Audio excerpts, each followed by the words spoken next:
But we're going to dump this all out. I'll show you the type of food I did bring. And keep in mind, this is 7 days of food for myself and others in our group. In this video, we're going to be learning how to pack light, eat well, create minimal waste, and to keep your food safe and secure so you can have an epic journey. It really comes down to this: filtration, hydration, satiation, and caffeination. Let's get after it. Hey adventurers, welcome back to the channel. So we are about a week away from our annual trip up into the boreal forest of northern Minnesota, where we are going to be doing a 7-day canoe trip up into the Boundary Waters Canoe Area Wilderness. And as it goes, I've already packed and unpacked 12 different times already in preparation for the trip, trying to hone in on make sure I've got everything I need and sort out the stuff that I don't need. Canoe camping means that things are going to get wet, so it is vital that you prepare to bring along with some dry bags that you can store your food and any clothing or other items that you don't want to get wet. At the same time, if you're in bear country, you also need to make sure that you have bear-proof containers. Now there's a couple different ways you can do that. I'll invest into a food barrel such as this, get your food and transport it, and I can keep all of my food, my camp kitchen gear, and a few other items around the campfire all within this container. Up in northern Minnesota, we are actually in the Superior National Forest, so I believe it was last year they came out with some new regulations where they came up with a bear vault, which is the approved food container that is from the Interagency Grizzly Bear Committee. Now, how they got the bears to come together in a committee to decide this, I don't know. But essentially what this does is put all the food into this hard plastic barrel, and then it has a very secured lid that comes off of here that snaps in. I would say it's pretty effective because it's hard to get into it. You have to know exactly the right pressure points to make the lid come off of here. And it is a bit of a challenge to do effectively. But that lid will come off of there, and then we have all the food stored into this container. In addition to that, we have used dry bags and some food storage bags, and we hung this up in the tree. Now you can still utilize that type of a system. You just have to make sure that the bear bag is 12 foot up in the air and minimally and 6 foot away from any tree trunk or any other obstruction that it can be reached from.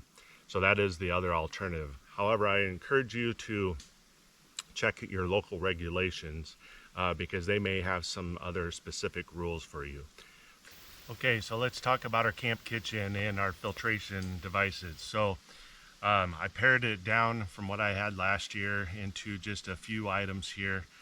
Even a few of these things I'm still considering. I'm on the fence. So let's start out with the rags. So this year I ended up just coming up with three rags. I think I have one more within the coffee pot. I pared down my big black kettle that I brought up, and I've bought this new fire maple, about a 2.5 cup coffee pot, utilizing that to heat up water over the fire. But as a backup, if for some reason we go into a fire ban or anything like that, or I just want to stop for a quick lunch and have coffee, I am using the little bit of sterno cans and then a small jet burner on those cans that will use those if need be. My containers, instead of the pots and pans that I had last year, I have invested into these 2 small containers. And what's nice about these is that they pack light and pack inside of each other. So with our food, we're going to be rehydrating food this year, and so we're going to be utilizing these containers not only to do that and eat out of the food, but also for our morning coffee will be used with these containers. This year for our skillet, camp skillet, I invested into a new one. It's a little bit smaller diameter, but carbon steel, and I've used it a couple times already. Just did a couple shakedown trips that I took and fried up some bacon and a few other items in there. So we got that well seasoned and ready to go for our trip. I also am bringing a small little grill. I have a couple items that we're going to cook over the campfire. If you're up in the Boundary Waters, each campsite comes with a grate, and sometimes those grates are just a little bit wider than what we want, so I will be bringing this small grill. So for the most part, just those two items alone are just going to take up most of our meals prep that we'll need. For our fish fry, I have brought our oil container, still using this same one.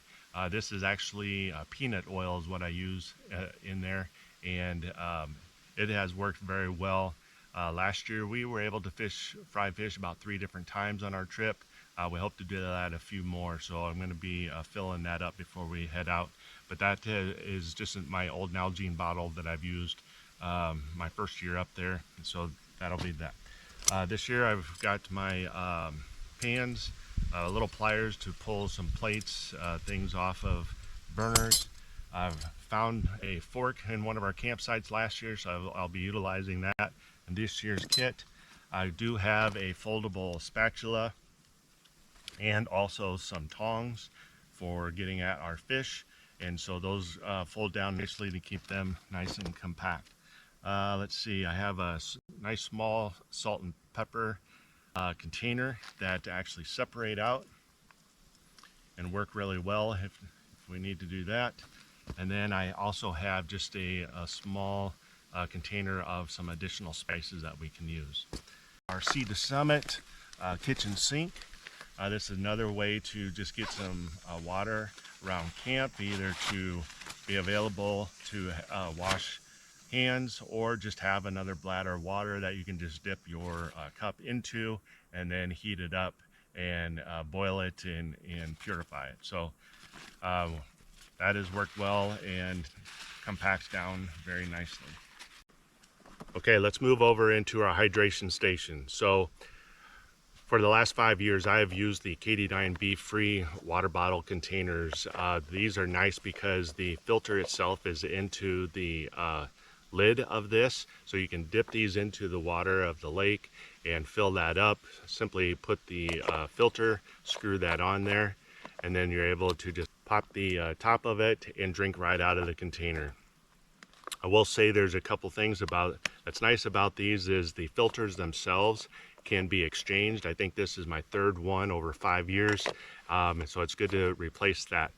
But the other thing about these filters is you need to be patient. So before you use it for the first time, I would get this everything all wet, let the water get into those fibers a little bit, and then start utilizing it to force the water through the filters. Might take a little bit, but it will occur, and once water gets flowing, it will come out of there rather easily.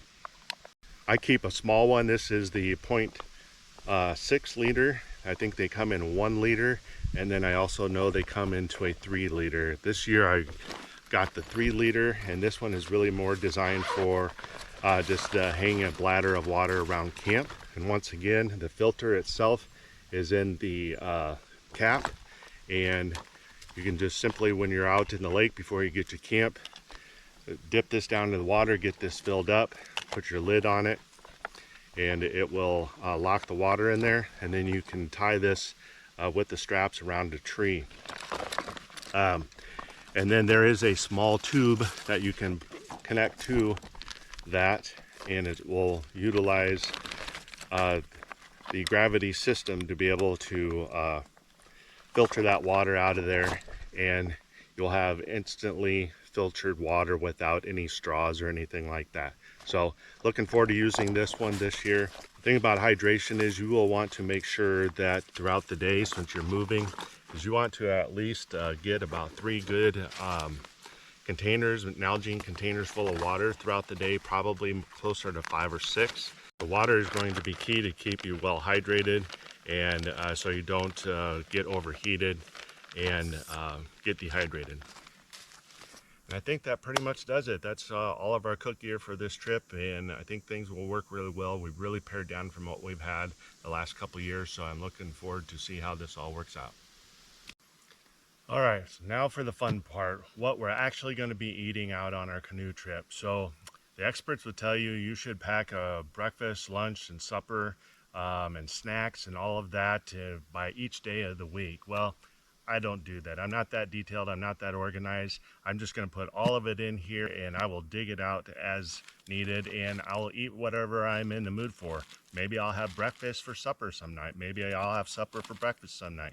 Maybe I won't eat a snack during the day. Maybe I'll have a granola bar for breakfast. So I'm not going to pack it in by each meal of the day.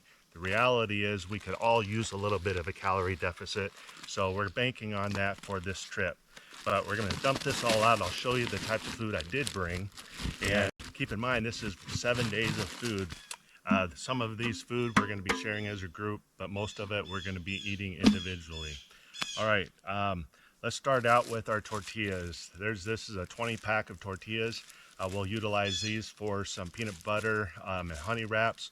We'll also use it to make fish tacos, or just simply just having a tortilla because you're hungry and it's quick and easy to eat. So that's the first thing that's going to go in our pack. I did talk about the cook gear. I forgot to say that we are taking some tin foil. On occasion, we might make a little tin foil boats on there, but I will tell you that this is probably not the best way to use to keep our waste at a minimum, but I have it at the bottom of my food barrel. So then we're going to put in the tortillas. I do have 10 full packets of oatmeal. This is Quaker Oats instant oatmeal.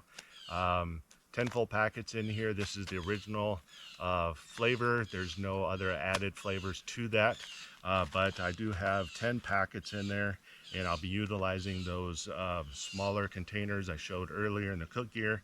We'll just put some in there, scoop it in, and fill that with water and get that heated up. Along with the oatmeal, I do have somewhere here just a bag of variety of slivered almonds and crushed up pecans, and I'll add that into my oatmeal just to add a little bit of hardiness to it, but I don't add any other types of sugar to it. But that's a staple breakfast item that I can use for multiple days. Talking about breakfast items, so I do have let's see, 3 packets of bacon. And this is the ready-made bacon that's just off the shelf. It doesn't need to be refrigerated, but I still have it in all the sealed containers, and that will be fine for me for the week, and it will last. I can add that for breakfast, or if I want to throw it in a tortilla wrap, I can eat it that way. Works very well, and it tastes good as well. Freeze-dried strawberries and granola, and I think I have a couple other breakfast ones. There's a peaches and cream one as well. So I have a couple of those, and so you'll see that I have everything in a little bit of baggies. You can buy these, obviously, these types of containers that comes in a variety of different brands. This just happens to be the Peak Refuel. Most of these are either dehydrated or freeze-dried in some cases, and so most of the time I've noticed that these are 2 servings per container, and it takes about maybe a half a cup to 3/4 of a cup of water per serving. So that we'll utilize that measurement when we do those. But what I have done is just take the contents out of these containers and put them in these little Ziploc bags, because I do not, after these are used, they're designed to be able to put the hot water right into these containers, and then be able to heat them and eat out of them. But when I'm out there for 7 days, I don't want to be carrying these food particle types of containers with me as part of my garbage. We're going to do that real quick with a couple of these just to show you what I've done.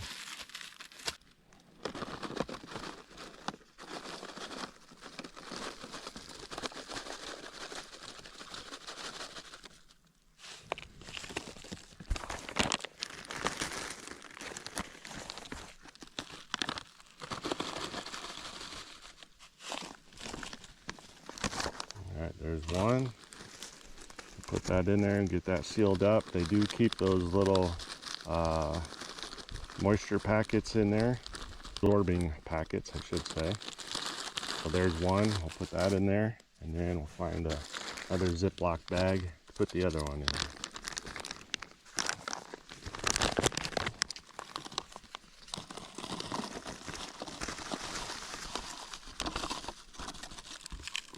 There we go. So by putting these into the Ziploc bags, once again, we're reducing the amount of waste, especially the types of waste that comes in these food packets. By the time you add the water in there, if there's any leftover food particles, it's just creates a lot of bulk and additional containers that have food on them, and it's hard to get them back into the containers. So we'll eliminate that waste. All right, so the other thing I have is a bunch of these granola bars. I've put them into the containers as well, because most granola bars will come with a tinfoil type of wrapper on it, and I can just simply pull these out and eat them one at a time. So that's how we've done that. So a few of the other foods that I have put in here are, there's like a breakfast hash of scrambled eggs, sausage, hash browns that'll need to get rehydrated. I have a chicken and wild rice, a jambalaya, there's a beef stroganoff, so several different meals. Once again, most of those foil packs that you get those freeze-dried foods in, those are 2 servings per container, so I can split those up and create multiple meals out of that. And if I feel like eating 2, I can certainly do that as well. I put in here, I've got a bag of roasted almonds just for a salty snack. Got a bag of Gardettos for some snacks. And I also found in our cupboard a soup mix that I can also just create, heat that up and then have a nice soup mix broth to it. I do have my jar of honey that is in the food barrel. And then I did bring a bag of flour that we're going to be using to try and test and make bannock out of that off of the out of my skillet. So that'll be a fun experiment for the trip. I have a couple fish mixes. This is a yellow and a white fish mix. I think these were left over from last year that were unopened. But we'll take those and plan on using those and fry up some fish and do a little catch and cook a couple days. That'll be fun. Okay, my knees are getting old, so I had to switch it around a little bit. All right, so let's talk about caffeination and hydration a little bit more. So I do have a couple bags of just ground coffee in here. This is just a Starbucks espresso blend, I believe. In the last several years, I have utilized these single pouch filters that go right over your cup. I've got a handful of those still yet, so we'll be using those pouches. You've seen me use those before in other videos. So I've got some of that in here. Like I said, 2 pouches of coffee, so the challenge will be to ration that out for the rest of the week. However, I have come across some of these single serve instant coffees. These are Taster's Choice. Had these a couple times. They're not as bad as what you would think. So looking forward to that. So that's our caffeination. Now, some of you may not be coffee drinkers, and that's fine. A couple alternatives is we do have a bag of hot cocoa. It's nice to sometimes just throw the cocoa in with the coffee, or just have the cocoa alone. Just have a nice end of the evening treat. Throughout the day, we talked about hydration already, but one of the other things to think about hydration is not just being hydrated and having water, but is to make sure you are balancing your electrolytes. So there's a couple different brands out there that will do that, but I'm using, these are some old ones I've had in my kit for a while. Just some off-brand type of stuff here from Strawberry, looks like grape, fruit punch, and then we've got a bunch of these Mountain Ops Hydrate packets, which I got these last year. These are pretty tasty and have a lot of electrolytes in those. So we'll be utilizing that to keep us hydrated and caffeinated.